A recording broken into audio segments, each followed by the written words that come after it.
में सबको नजर लगती है बहुत ज्यादा। तो ये नॉर्थ वेस्ट की एंट्रेंस का इफेक्ट होता है और 6 महीने में 3 बार आग लग चुकी थी। तो मैंने वहां पे ऑब्जर्व किया कि साउथ ईस्ट की जब एंट्रेंस होती है तब फायर एक्सीडेंट्स बहुत होने लगते। नमस्कार, आइए मैं आज आप लोग के साथ डिस्कस करूंगा ये एंट्रेंसेस के इफेक्ट के बारे में और मेरे जो अनुभव रहे।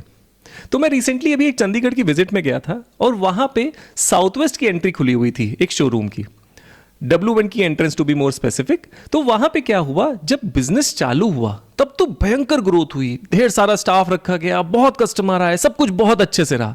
लेकिन 3 साल बाद एक ऐसा लॉस हो गया, उसकी वजह से बिजनेस बिल्कुल मंदी में आ गया, स्टॉक ही नहीं क्रिएट कर पा रहे थे। तो जब W1 की एंट्रेंस होती है तो ये एंट्रेंस देती है शॉर्ट लिव्ड बिजनेस। तो अगर आपका बिजनेस की एंट्री आप भी एक्सपीरियंस कर रहे हैं तो मेक श्योर एक बार आप चेक करिए कि क्या आपकी साउथ वेस्ट की एंट्री तो नहीं है स्पेसिफिकली W1 की, और अगर वो है तो उसके ट्रीटमेंट हो जाते हैं। फिर दूसरा किस्सा मैं आपको बताता हूं नॉर्थ वेस्ट की एंट्री के बारे में। तो मैं रिसेंटली एक इंदौर में विजिट के लिए गया था, उनकी घर की विजिट कंप्लीट हो गई थी। उसके बाद उन्होंने कहा सर आज जब आप आए हैं तो एक बार शोरूम भी देख लीजिए, हमने नया परचेज किया हुआ है। तो मैं जब वहां पे गया तो मैंने पूछा कि सर आपने रिसेंटली परचेज किया है? तो उन्होंने कहा सर अभी बस 3 महीने पहले परचेज किया है। तो हमने जब देखा कि N1 N2 की एंट्रेंस खुली हुई है तो हमने मुझसे पूछा कि क्या ये बताइए जो पिछला ओनर था क्या उसके साथ कुछ मिसहैपनिंग हो गई थी? वो बिल्कुल शॉक्ड हो गए। उन्होंने कहा कि एक्चुअली इंदौर में गन क्राइम्स भी काफी होते हैं, तो उन्होंने बताया कि उनको गोली मार दी गई थी जो पिछले ओनर थे।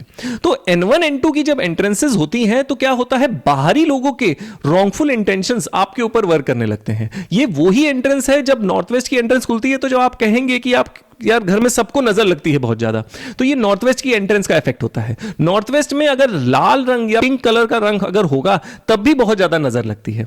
अब अगला एग्जांपल हम लोग ले लेते हैं W&W की एंट्रेंस के बारे में, जो असुर की एंट्रेंस होती है। तो ये एंट्रेंस ऐसा इफेक्ट देती है loss due to unrealistic expectation. तो वहां पे क्या हुआ, उनके घर की W&W की एंट्रेंस खुली हुई थी, तो उनके घर में जब असुर की एनर्जी फील्ड में जब एंट्रेंस खुली हुई थी, असुर क्या करता है, एक इल्यूजन क्रिएट कर देता है। तो उनके साथ फ्रॉड हो रहा था, तो जब वहां को ट्रीट किया गया तो उसके बाद रिजल्ट बेटर है। अब आ जाती है साउथ ईस्ट की एंट्रीज। साउथ ईस्ट की एंट्री का क्या इफेक्ट होता है, यहां पे फायर एक्सीडेंट्स बहुत होने लगते हैं, क्योंकि साउथ ईस्ट अग्नि की दिशा है और अगर वो खुल जाती है तो अग्नि कंट्रोल में नहीं आती। तो रिसेंटली ही मैं एक फैक्ट्री में गया जहां पे लगभग 3 बार आग लग चुकी थी, 3 बार लगातार। 6 महीने हो गए थे फैक्ट्री को सेटअप करे हुए और 6 महीने में 3 बार आग लग चुकी थी। तो मैंने वहां पे ऑब्जर्व किया कि साउथ ईस्ट की जब एंट्रेंस होती है तब फायर एक्सीडेंट्स बहुत होने लगते हैं। तो अगर आप भी अपने घर में ऐसा अनुभव कर रहे हैं कि एक्सीडेंट्स बहुत ज्यादा होते हैं तो मेक श्योर एक बार चेक करिए कि क्या आपकी एंट्रेंस साउथ ईस्ट के जोन में तो नहीं आई है, और अगर आई है तो उसके सिंपल ट्रीटमेंट होते हैं जो आप कर सकते हैं। तो एंट्रेंस इफेक्ट का बहुत ज्यादा महत्व हो जाता है। जिन जिन घरों में एंट्रेंस घर की पॉजिटिव एंट्रेंस में होती है तो वहां बहुत समृद्धि होती है, और अंदर के जोन्स में अगर थोड़ा बहुत ऊंच नीच होती भी है तब भी बहुत ज्यादा इफेक्ट नहीं करता। अगर आप भी अपना नया घर बनाने जा रहे हैं और एग्जिस्टिंग घर में कोई प्रॉब्लम एक्सपीरियंस कर रहे हैं तो अपनी एंट्रेंस जो आपकी है वो इसमें कमेंट करिए और मैं उस कमेंट में रिप्लाई करके बताऊंगा कि ऐसी एंट्रेंस का क्या इफेक्ट आता है।